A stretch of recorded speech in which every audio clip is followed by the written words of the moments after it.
Mail किया है।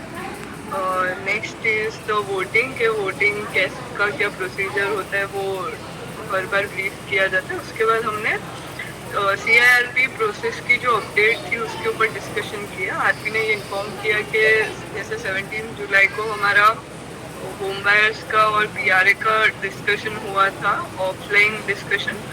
वहाँ पे जो क्वेरीज वगैरह थी वो सारी मैंने कोलेट करके ऑलरेडी सबमिट कर दिए है, which is already been forwarded. जो नए इन्वेस्टर्स हैं उनको फॉरवर्ड कर दिया है और they will consider and incorporate जो नया प्लान सबमिट करेंगे उसके अंदर। आरपी ने काफ़ी बार RCL को अप्रोच किया for confirming a suitable date and time, ताकि जो नए इन्वेस्टर्स हैं उनके साथ नेगोशिएशन हो सके। बट अभी तक उनके मैनेजमेंट ने कोई डेट या टाइम कंफर्म नहीं किया, इस वजह से उनका नेगोशिएशन पेंडिंग है अभी। उसके बाद आरपी ने बताया कि जो लीगल गैप्स और जो लीगल क्वेरीज थी उनने एक रिपोर्ट बना के PRA को दे दी है कि आप ये लीगली ये सही नहीं है, तो आपको ये चीज़ें कंप्लाई करनी है प्लान के अंदर। उसके बाद जो नेक्स्ट डिस्कशन हमारा हुआ था वो कंक्लूजन ऑफ CIRP पे था। दिक्कत ये है कि जनरली 330 डेज का NCLT प्रोसीडिंग्स रहता है। मैक्सिमम टाइम जो दिया जाता है वो 330 डेज में कंक्लूड करना चाहिए। 180 days with an extension up to maximum 330 days, जो हमारा कंक्लूड हो गया है 21 अगस्त में।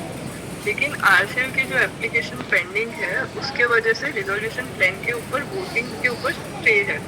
इस वजह से आरपी ने नए एक्सटेंशन के लिए ये मीटिंग में भी एजेंडा पुटअप किया है और RCL से भी रिक्वेस्ट किया है कि भले वोटिंग पे स्टे है, एटलीस्ट आप आपके एंड से नेगोशिएशन क्लोज करो, ताकि जब ये वोटिंग का स्टे कंक्लूड होता है या IA कंक्लूड भी होती है तो हमारे पास रिवाइज रिजोल्यूशन प्लान होगा और उसका सिर्फ वोटिंग पेंडिंग रहेगा।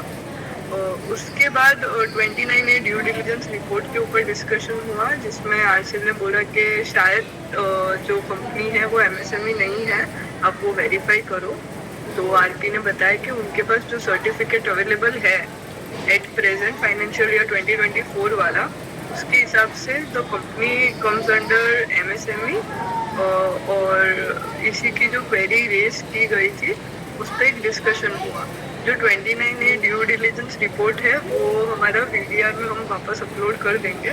VDR में थोड़ा गैप आ रहा था, कुछ क्वेरीज और कंसर्न्स भी आए थे उमर्स के कि they are not able to access VDR, तो वो अभी कल ही रिजॉल्व हुआ है। अपडेटेड नोटिस मिनट्स और जो डॉक्यूमेंट्स है वो इन 2 days it will be uploaded in the VDR। उसके बाद हमारा डिस्कशन हुआ था कि क्या लिटिगेशन पेंडिंग है, तो उस पर फर्स्ट एप्लीकेशन जो है गोल्डन ईयर्स ने फाइल की है। उनने ये बोला है कि RCL एक रिलेटेड पार्टी है कंपनी का, इसलिए ये एप्लीकेशन फाइल की गई है। सेकेंड एप्लीकेशन RCL ने फाइल की है गोल्डन ईयर्स के अगेंस्ट, ये बोलते हुए कि गोल्डन ईयर्स एक रिलेटेड पार्टी है। थर्ड एप्लीकेशन विकास जी ने फाइल की है युवराज सिंह किशन सिंह के अगेंस्ट, जो कि 19(2) एप्लीकेशन है जो डिस्पोज हो चुकी है। फोर्थ एप्लीकेशन RCL ने फाइल की है विकास जी के अगेंस्ट कि उनका पूरा क्लेम एडमिट नहीं हुआ है, सिर्फ पार्शियल क्लेम एडमिट हुआ है, इस वजह से ये लिटिगेशन एक पेंडिंग है। उसके बाद 3 जो दूसरी एप्लीकेशंस है, एक है भूषण आदिनाथ वर्धमान है, किसी होम बायर का ही एप्लीकेशन है और ये इसीलिए फाइल हुई है कि CIRP ऑर्डर को सेट असाइड किया जाए और ये CIRP नहीं होनी चाहिए। उसके लिए एक एप्लीकेशन फाइल की थी बहुत इनिशियल में, लेकिन इस केस के अंदर हमारा डिस्कशन हुआ था मीटिंग में भी कि कोई भी रिप्रेजेंट कर ही नहीं रहा है। उसके बाद एक एप्लीकेशन बायर्स के एंड से किरण विश्वकर्मा जी ने की थी, ये कहते हुए कि रियल एस्टेट अथॉरिटी जो बायर्स है उनका भी रेट ऑफ इंटरेस्ट 18% होना चाहिए। जब RCL 18% plus penal interest charge करता है तो why not home buyers be given this rate of interest. और उसके अलावा एक एप्लीकेशन विकास जी ने फाइल की है against Yuvraj Singh Kishan Pawar, that is section 14 application violation of moratorium. इसका मतलब ये होता है कि जब कंपनी का इंसॉल्वेंसी प्रोसीडिंग स्टार्ट होता है उसके बाद कोई भी डायरेक्टर या कंपनी के पुराने जो मैनेजमेंट है वो बैंक में कोई ट्रांजैक्शन नहीं कर सकते। अगर किया जाता है तो ट्रांजैक्शन को रिवर्स करना पड़ता है। मतलब अगर कोई भी पेमेंट हुआ है सीआरपी स्टार्ट होने के बाद, तो वो सारा पेमेंट वापस से रिवर्स होएगा, उसके लिए एक एप्लीकेशन की है। नेक्स्ट हमारा ये डिस्कशन हुआ था, मतलब मैंने ये बोला कि हमारे पास अभी तक एक भी आईए की कॉपी आरपी ने प्रोवाइड नहीं की है। तो मैंने उनसे कहा कि ये जितने भी एप्लीकेशन फाइल की है, जिसने भी फाइल की है और आरपी ने उसमें जो भी रिप्लाई फाइल की है, वो सारी की सारी कॉपी हम होम बायर्स को भी प्रोवाइड की जाए, जो अभी तक मेरे पास आई नहीं है। मैं आज वापस से उनसे फॉलो अप करके ये सारी एप्लीकेशन की कॉपी मंगवा लूँगी।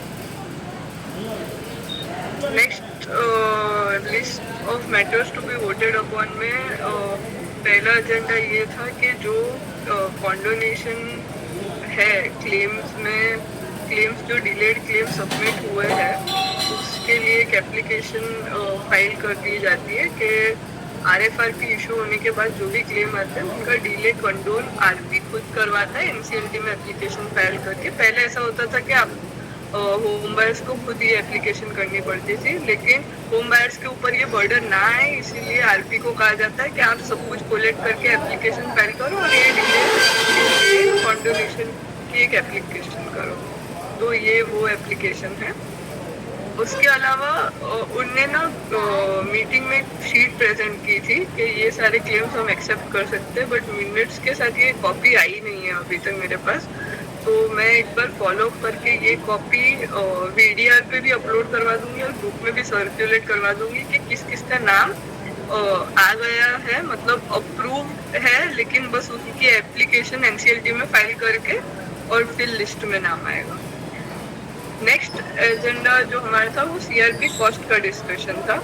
सीआरपी कॉस्ट के अंदर जैसे मैंने लास्ट मीटिंग में भी उनसे रिक्वेस्ट किया था कि हर प्रीमाइसिस में क्या हो रहा है, सभी प्रोजेक्ट में घास बहुत उग गई है, सफाई नहीं हो रही है। उस वजह से हमने ये एजेंडा प्रपोज किया था कि साइट का क्लीनिंग और ग्रास कटिंग होना चाहिए, जिसके लिए 60,000 का कोटेशन उनने दिया था वन टाइम। ये घास कटवाने के लिए पर प्रोजेक्ट के लिए एक कोट आया था। पहले मतलब 2 लाख रुपए का आया था, वो सब नेगोशिएट कर करके तो फाइनल 60,000 का आया था और ये हमें अप्रूव करना है। दूसरा एआर की फीस है जो होम बायर्स की मीटिंग होती है उसका 15,000 रुपीज़। और रोहित गुप्ता जो काउंसिल इनने विकास जी ने अपॉइंट किए हैं to represent the RP in all the matter, वो 80,000 रुपीज़ पर हियरिंग और 25,000 पर कॉन्फ्रेंस है। तो उसका ये कॉस्ट अप्रूवल का एजेंडा रखा गया है।